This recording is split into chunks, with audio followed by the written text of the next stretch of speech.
Of Nintendo's many incredible franchises, the Metroid series is probably the most underrated and overlooked.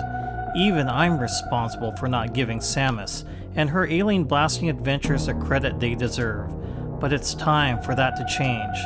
Thanks to this channel, I have an awesome job that allows me to go back to the classic games I missed out on and share my experience with all of you. So now I finally played something that has been at the back of my mind for many, many years.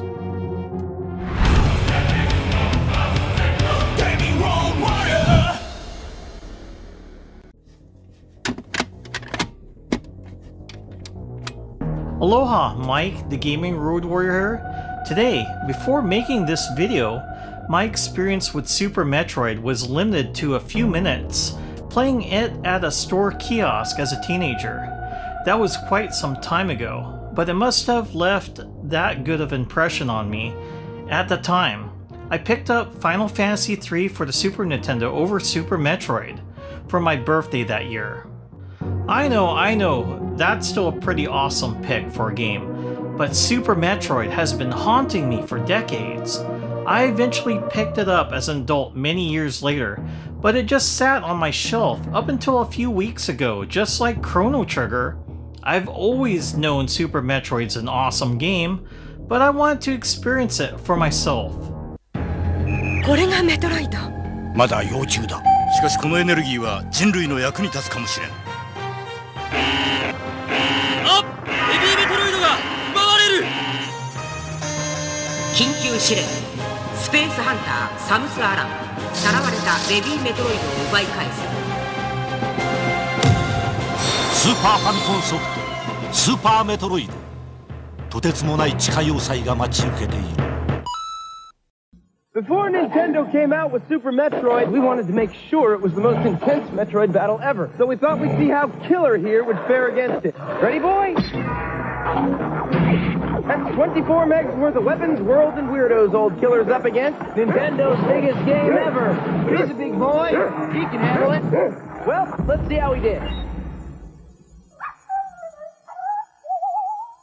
Ship it! Super Metroid, only on the Super NES. Hi, GRW. Wait, who are you? I'm Wendigo. Oh yeah, I don't look like my old self. I have hair now, and I'm back to being cute. I thought Magus was supposed to turn you back into a human. Well, he tried turning me back, but the best he could do was turn me into a half Wendigo and half elf, which balances me out from being a chaotic evil character.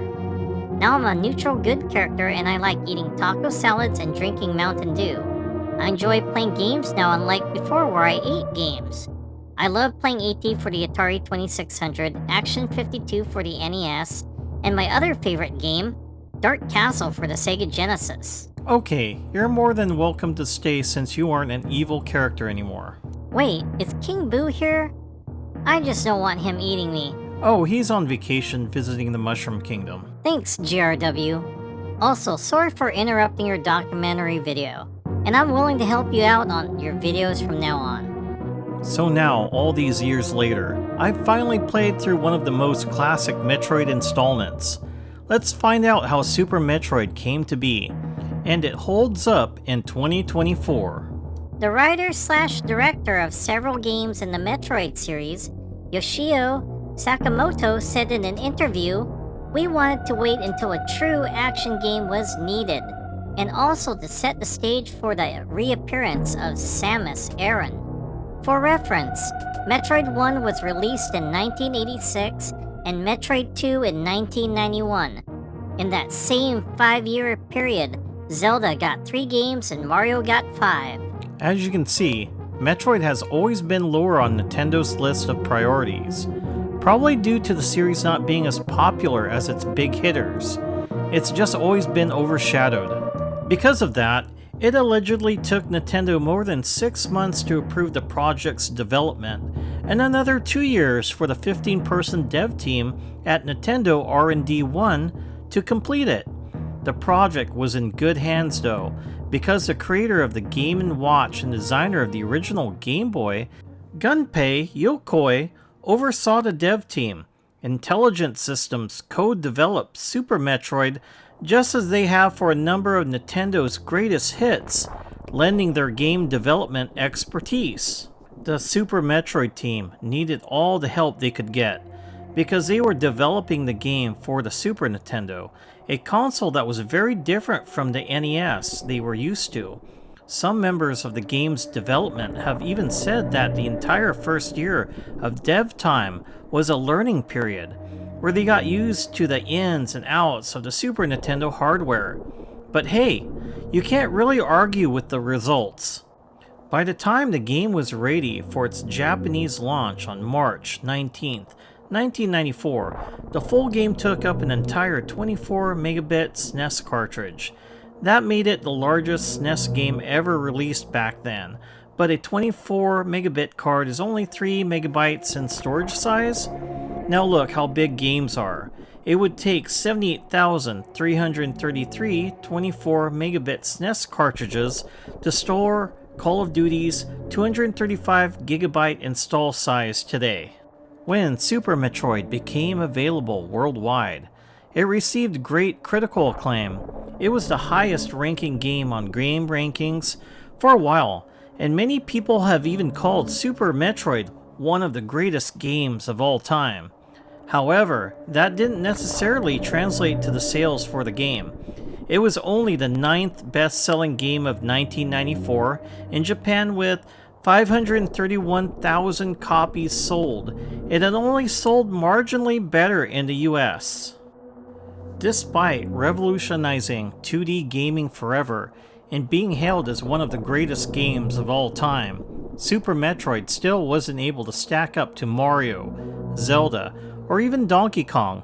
Because of that, the Metroid series went on ice for almost a decade, with the next release not arriving until 2002.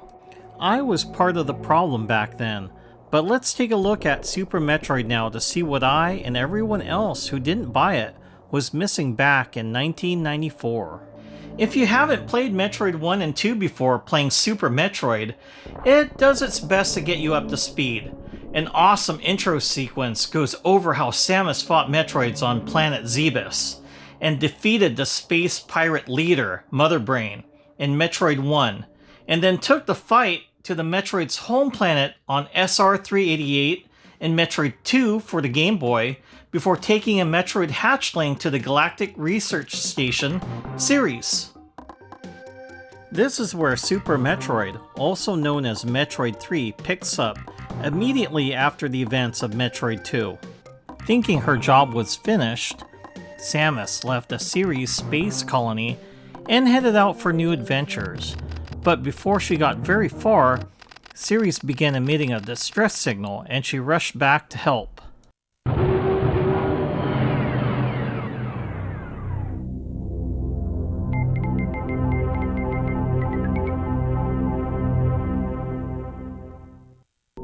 Arriving back at the space station, she finds the dead bodies of the scientists she left the Metroid hatchling with, as well as an empty containment unit that once held the Metroid itself. After exploring the rest of the station in search of the baby Metroid, Samus finds it. However, it turns out the space pirate Ridley is already there and tries to kill Samus before taking the Metroid and setting the station to self-destruct.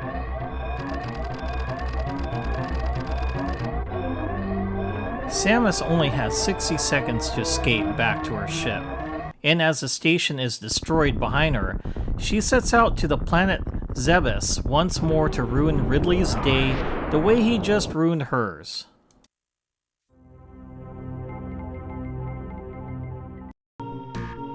That's just the intro of Super Metroid, and wow! Just from this opening section, I could tell that I was in for something really amazing. The tone is dark, hardcore sci-fi, and the action's always bigger and more intense than any previous Metroid games. Maybe that's why Metroid never stacked up to Nintendo's other brighter, more colorful franchises, but I think that makes it special. The rest of Super Metroid has Samus returning to explore the underground caverns and mechanical corridors of Zebes as she gains new abilities, grows in power, and defeats all kinds of gross aliens. Having already been there in the first Metroid game, the planet shows signs of her previous adventure.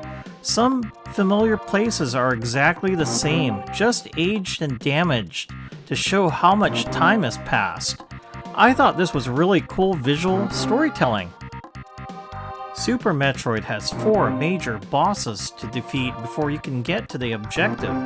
The iconic lizard monster Kraid, the floating head alien with an eye in its mouth, Phantoon, I'm not sure what Dragon's supposed to be, a dragon, some kind of shrimp, and finally Ridley himself. Before we go ahead, I just want you to know that there will be spoilers on how the game ends. If you don't want to know what happens, then I suggest you stop the video and play the game.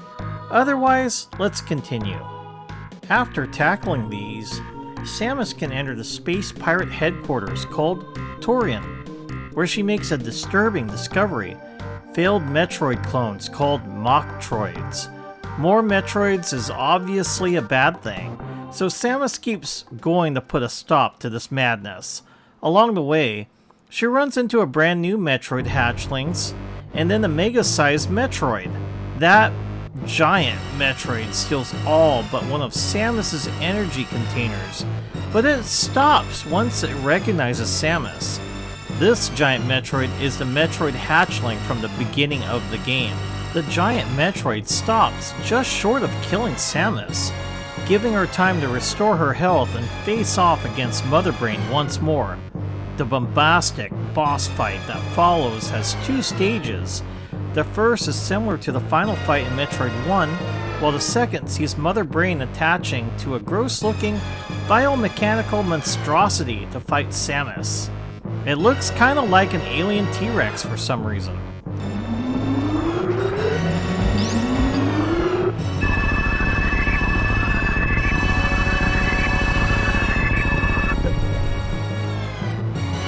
Just when it looks like Mother Brain has Samus beat, the giant Metroid jumps in, attacks Mother Brain, and disables her long enough to give Samus back all of the energy it stole from her before. It then sacrifices itself to protect Samus, weakening Mother Brain enough to finally be defeated.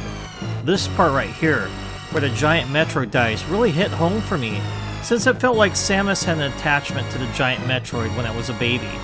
It spared it, probably like finding a lost kitty or puppy in Metroid 2. The way the Metroid in the title screen seems like a pet calling out to its mom, the noises it makes.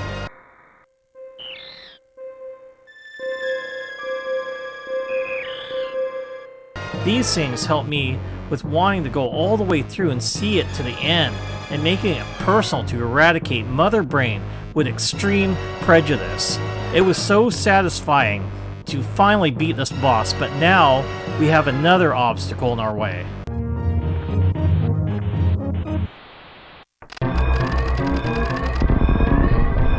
A 3-minute self-destruct timer pops up.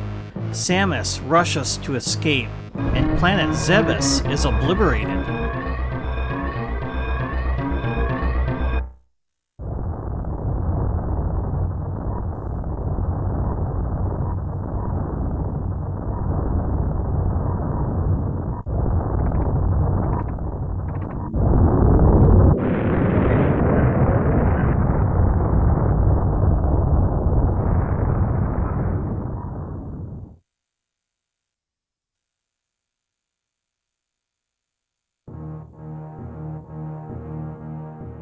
Then the end credits roll.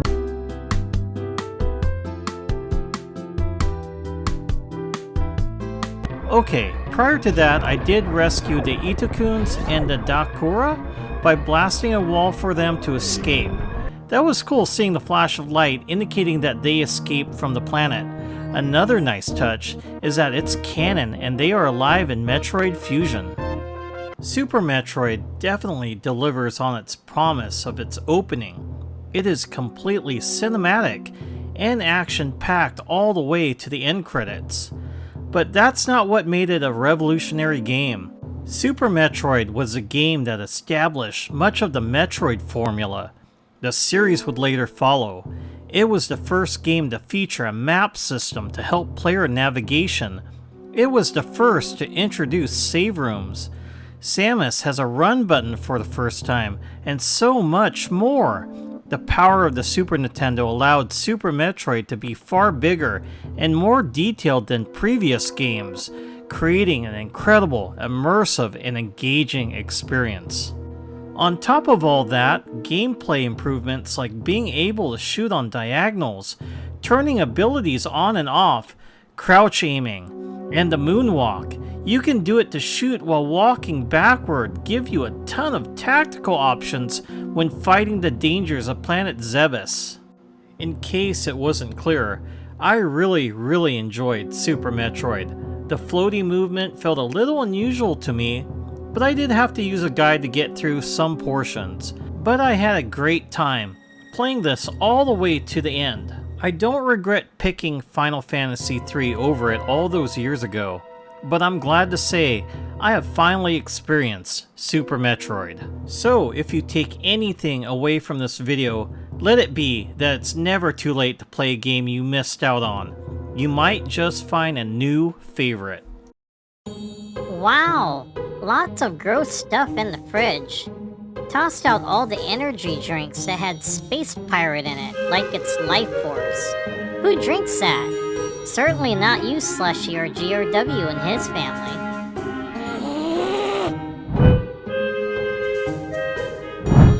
Wait, BM, I am so sorry! I did not know that was your drinks! Let go, you fart knocker! Ah! Thank you so much for watching this video. Please leave a like if you enjoyed it, and let me know what Metroid game was your favorite in the comments. Also, don't forget to subscribe for more awesome videos like this on the Gaming Road Warrior channel. See you next time, and remember, gaming is your road to adventure.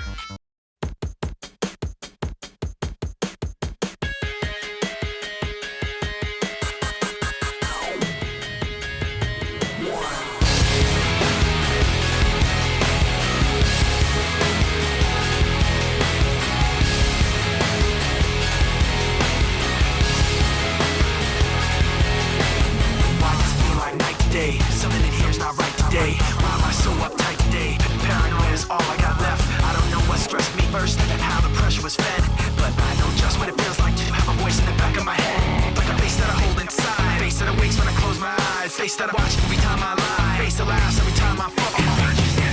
So I know that when it's time to sink or swim, the face inside is hearing me right underneath my skin. It's like a paranoid looking over my back. It's like a whirlwind inside of my head. It's like I can't stop what I'm hearing within. It's like the face inside is right beneath my skin. I know I've got a face in me, points out all my mistakes to me. You got a face on the inside too. Your paranoia is probably worse. I don't know what set me on first, but I know what I can't stand. Everybody acts, the fact of the matter is I can't add up to what you can. But everybody has a face that they hold inside, face that awakes when I close my eyes, face that watches every time they lie, face that laughs every time they fall. So you know that when it's time to sink or swim, that the face inside is watching you too, right inside your skin. It's like I'm paranoid looking over my back. It's like a whirlwind inside of my head.